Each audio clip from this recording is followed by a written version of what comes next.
শহীদ মালিক আজও আমায় ডাকে, সকল বাধা পেরিয়ে যেতে। নতুন ঘোষিত শিক্ষানীতির ইডিওলজিক্যাল ব্যাসিস সম্পর্কে এখানে আলোচনা হতে যাচ্ছে। এখানে এই ব্যাসিস সম্পর্কে শিক্ষানীতিতে যেটা বলা হয়েছে যে Pakistan must aim at ideological unity, not at ideological backward. It must impart a unique and integrated system of education which can impart a common set of cultural values based on the precepts of Islam. আমার মনে হয় আজকে যারা এখানে আলোচনা করেছেন তাদের পক্ষ থেকে এমন অনেকগুলো অযৌক্তিক বিষয় অবতারণা করা হয়েছে এই বৈঠকে।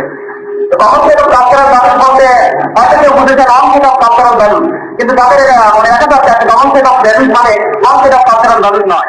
রং set of cultural values Soviet রাশিয়াতে রয়েছে, যেখানে একটা সোসাইটি, আর সেখানে বিভিন্ন রাষ্ট্রকেন্দ্রে রয়েছে অপরাষ্ট্রগুলো তাদের কালচারকে সম্পূর্ণরূপে ধ্বংস করে দিয়ে সেখানে একটা রং সেট অফ কালচারাল ভ্যালুস তৈরি করা হয়েছে। আমরা এটা বিরোধী,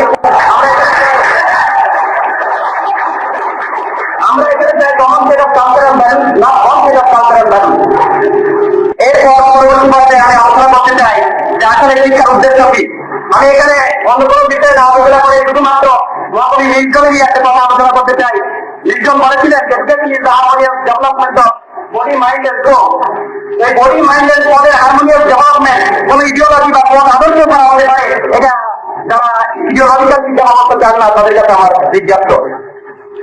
এরপরে আমি আপনাদের সামনে যে জিনিসটা আলোচনা করতে চাই হলো নির্জনের এই সংজ্ঞাকে সামনে রেখে আমরা দেখি তবে শিক্ষার প্রতিটা উদ্দেশ্য হচ্ছে ব্যক্তি চেতনা এবং সঠিক ব্যক্তিত্ব সৃষ্টি করার মাধ্যমে জাতীয় চেতনা এবং জাতীয় মতের সৃষ্টি করা। এরপরে শিক্ষার্থী রয়েছেন তাদের মধ্যে একটা মেন্টাল, ফিজিক্যাল এবং মোরাল ট্রেনিং দিয়ে তাদেরকে একটা অধ্যায়ের মধ্যে নিয়ে যাওয়া, তাদের তারা ভবিষ্যতে তারা সমষ্টির সাথে একটা কমন সংস্কার এবং ইডিওলজিক্যাল একটা একটা ব্রিজ তৈরি করতে পারে এবং এখন যাতে আদর্শ রয়েছে সেটা ধীরে ধীরে ইনফিউজ হতে পারে ভবিষ্যতের দিকে, এরকমই একটা পরিকল্পনা রয়েছে মিল্টনের এই সংজ্ঞার ভিতর দিয়ে। এরপরে আমি আপনাদের সাথে আলোচনা করতে চাই ধর্মের শিক্ষা ব্যবস্থার যারা প্রবক্তা তারা পাশ্চাত্যের সমাজের দিকে তাকিয়ে দেখো যে পাশ্চাত্যের সমাজে লিবারাল এডুকেশনের নাম দিয়ে এই শিক্ষা ব্যবস্থা বানানো দেওয়া হয়েছে। সেই শিক্ষা ব্যবস্থায় শিক্ষিত আমেরিকার একজন ফিলোসফার এডুকেশন নিজে বলেছেন যে উনি বলেছেন শিক্ষা সম্পর্কে যে three kinds of progress are teacher: progress in knowledge and technology, progress in socialization of man, progress in spirituality. The last is the most important. আর এই ভদ্রলোকের নাম হচ্ছে আলবার্ট টিচার। তিনি যে বই লিখেছেন সে বইয়ের নাম হচ্ছে the teaching of reference of life. এরপরে এটা তিনি বর্তমান আধুনিক পাশ্চাত্য শিক্ষা ব্যবস্থা, শিশুদের এবং লিবারাল শিক্ষা ব্যবস্থা যে ব্যর্থতা করেছে, যেটা সেখানে একটা টার্নিং পয়েন্টে শিক্ষাকে ইডিওলজিক্যালি ওরিয়েন্ট করার জন্য চেষ্টা করতে পড়াশোনা করেছেন। এই ক্ষেত্রে তিনি পরামর্শ দিয়েছেন যে our ethnic spiritual renewal, a new renaissance must come. The renaissance in which mankind discovers the ethical action is the supreme truth and the supreme utilitarianism by which mankind will be liberated. A spiritual liberation ছাড়া ম্যানকাইন্ডের কোনো liberation হতে পারে না, এর অত্যন্ত স্পষ্টভাবে বলেছেন। আমার মনে হয় আর কোনো কথা এখানে আলোচনা করার প্রয়োজন নেই যে পাশ্চাত্য ধর্মহীন শিক্ষা ব্যবস্থা লিবারেল কথা কথিত লিবারেল এডুকেশন শিক্ষিত তিনি বর্তমান শিক্ষা ব্যবস্থা সম্পর্কে সেই পাশ্চাত্য শিক্ষা সম্পর্কে আলোচনা করেছেন। তার কথা হচ্ছে যে পাকিস্তানের বুকে 22 বছর যাবত পর্যন্ত সেকুলার এবং ধর্মহীন শিক্ষা ব্যবস্থায় ছিল। এই শিক্ষা ব্যবস্থা আমাদের সমাজে এমন কতগুলো ন্যাশনাল রেল চাইল্ড এবং ব্রাউন ইংলিশম্যান তৈরি করেছে যাদের মুখ থেকে আমরা ধর্মহীন শিক্ষা ব্যবস্থার কথা বলছি, কিন্তু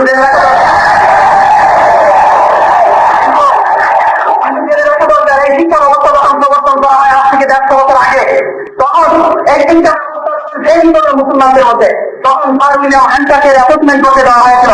উনি কি কথাগুলো বলেছেন দেখুন, তিনি বলেছেন the truth is that our system of public instruction is opposed to the tradition, unsuited to the requirement and hateful to the religion of Muslims. তো যারা বলেন যে ইসলামিক কি, তাদেরকে আমি শুধু এই প্রশ্ন করবো যে আমরা ইসলামিক ইতিহাসের পর পর্যালোচনা করুন, ইসলামিক ইতিহাস দেখে তারপরে করুন ইসলামিক ইতিহাস।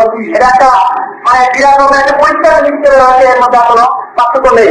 আর ইসলামিক ইতিহাসে বা ইসলামিক কালচারের ভিত্তিতে এই সমাজ ও সোসাইটি করে উঠেছিল, সেখানে তার স্থানীয় কালচার বা স্থানীয় স্থানীয় সংস্কৃতিও সেখানে ধ্বংস এবং তাদেরকেও বিকাশ করার জন্য চেষ্টা করা হয়েছে।